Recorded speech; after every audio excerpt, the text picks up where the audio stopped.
नमन। मंच पर विराजमान आदर्श विद्या मंदिर समिति के जिला सचिव संतोष जी कटारा, स्थानीय विद्यालय के प्रधानाचार्य आदरणीय गोवर्धन जी, विद्या भारती संगठन के कार्य को गति देने वाले ऐसे सम्माननीय विद्वान आचार्य बंधु, विदुषी आचार्य बहने और परम स्नेही भैया बहनों, जैसे आप सभी को ज्ञात है कि कल होली है और विद्यालय के 2-3 दिन के शायद यहाँ अवकाश भी है। प्रांत में तो 2 दिन का अवकाश है, लेकिन जिले के द्वारा शायद यहाँ फौज का भी अवकाश किया गया है, तो आपके 3-4 दिन के अवकाश है। होली बुराई पर अच्छाई की जीत का एक प्रतीक है।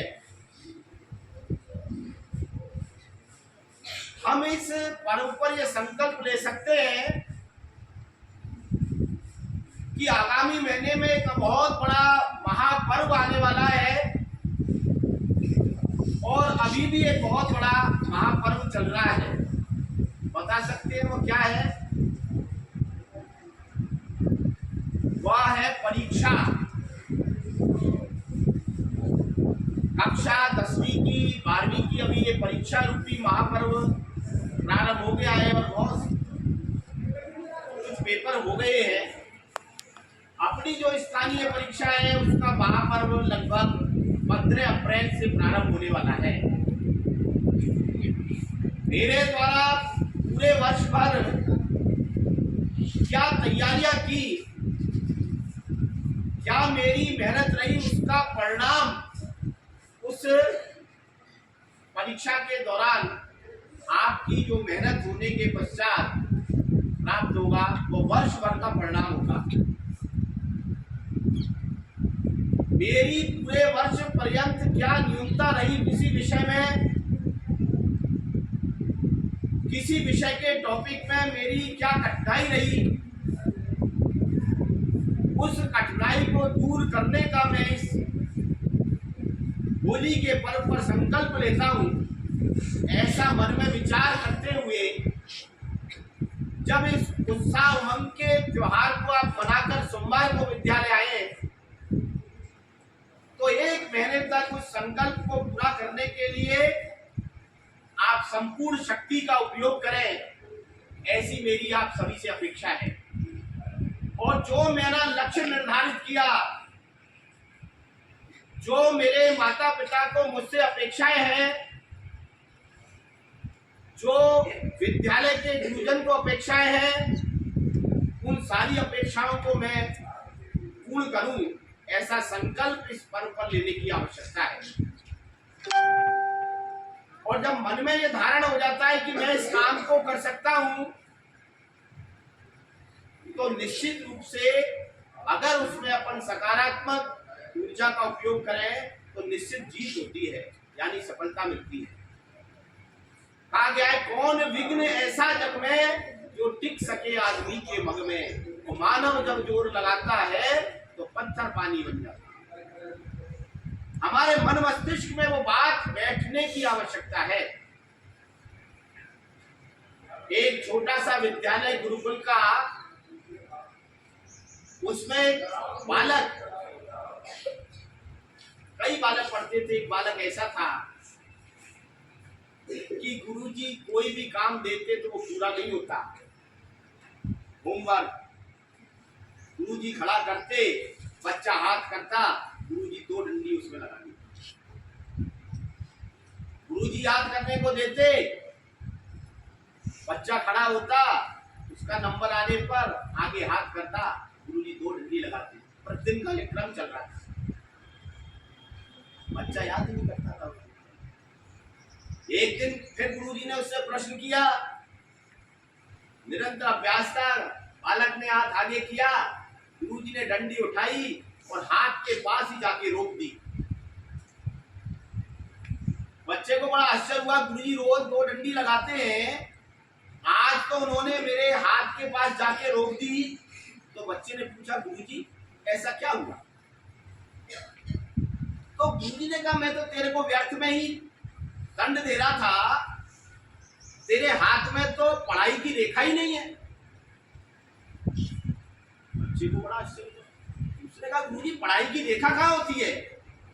तो उन्होंने उसके हाथ पर इशारा करके बताया ये जो रेखा होती है इस स्थान पर पढ़ाई की रेखा होती है, जिसकी रेखा होती है वो तो बहुत अच्छा पढ़ता है।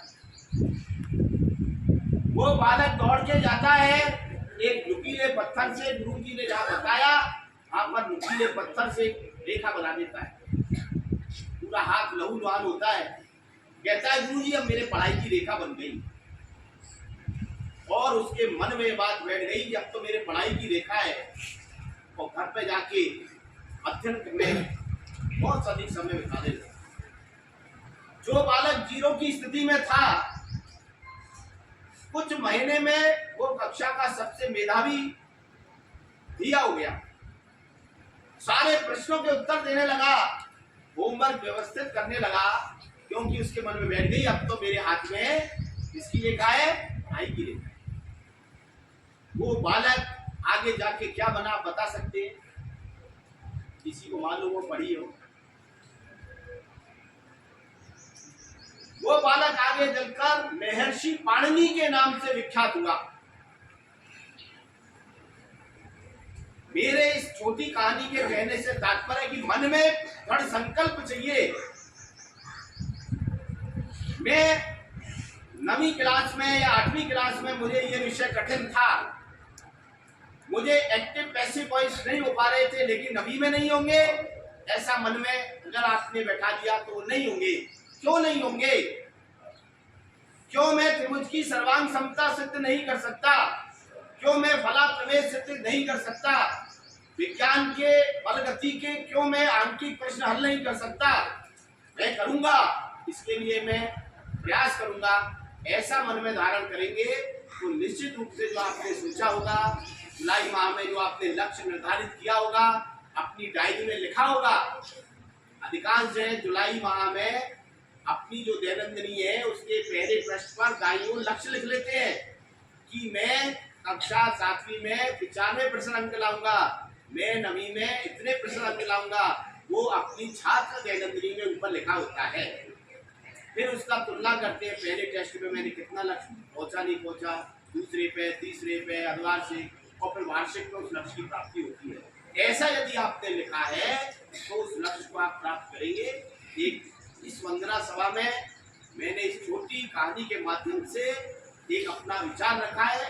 आपको इस होली के अवसर में यह दृढ़ संकल्पित होना है कि मैं अपनी इस होली के अवसर पर यह प्रतिज्ञा लेता हूँ या लेती हूँ कि मैं अपने लक्ष्य पर पहुंचने के लिए अपनी संपूर्ण ऊर्जा का, अपने समय को इधर उधर न लगाते हुए वार्षिक परीक्षा में बहुत श्रेष्ठतम मेहनत करते हुए श्रेष्ठ अंक प्राप्त करके अपनी श्रेष्ठता को कक्षा में सिद्ध करूंगा या करूंगी। ऐसी आप सभी से अपेक्षा नहीं, मुझे पूर्ण विश्वास है कि आप निश्चित रूप से अपने लक्ष्य को प्राप्त करेंगे। उन्हें आप सभी का एक बार धन्यवाद। जय हिंद।